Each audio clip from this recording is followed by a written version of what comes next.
So now we have the drag race. On the left, I've got the 790 Duke. On the right, we've got my benchmark of fast, which is my GSXR 750. Let's get on with it, lads. 3, 2, 1, go!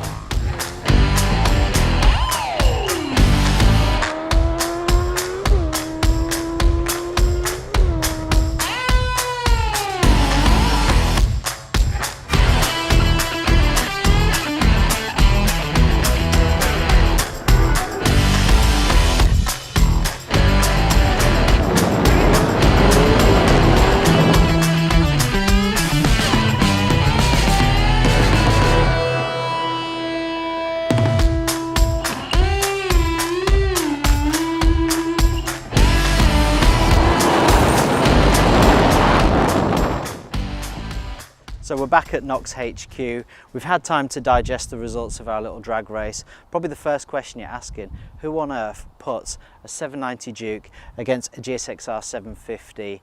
Surely the results are going to be obvious, right? Well, do you know what? This is my bike, and I know it from head to toe, I really do. And I've had this on loan for a couple of weeks from KTM. And as soon as I got on it, and having ridden it extensively over that time, I was so impressed with how powerful it felt. It felt really powerful, and you know, so much torque available, so much power available in every gear virtually. And it got me asking the questions, God, do you think this would be as fast as my bike? Obviously you can see the results. The GSXR is a clear winner, but not by as much as you would think actually. And I just want to talk about the reasons probably for that. Firstly, electronics on the 790 Duke, incredible.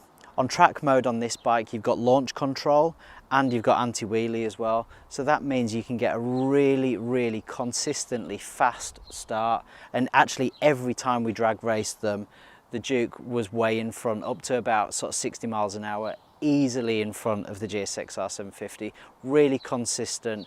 It literally enables you to put every single last horsepower of this motor down onto the tarmac, you know, consistently.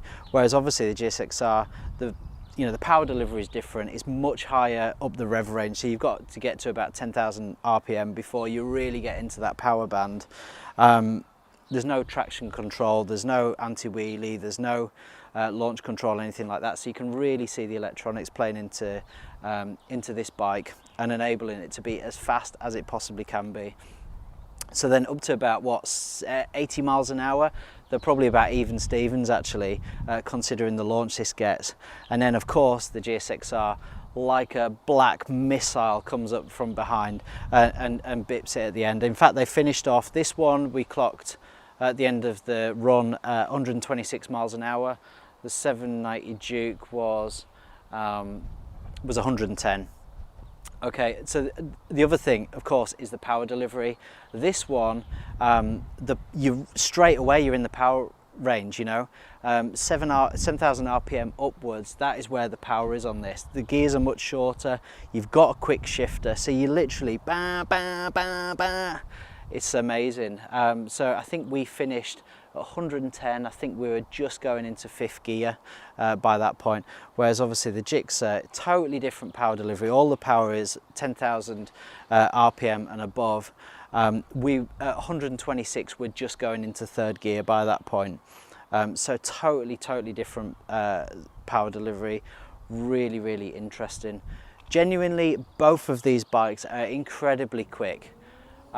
Dynamically on the road, on sort of twisties and stuff, I might actually say that this one would be probably faster dynamically on that kind of terrain, that kind of road.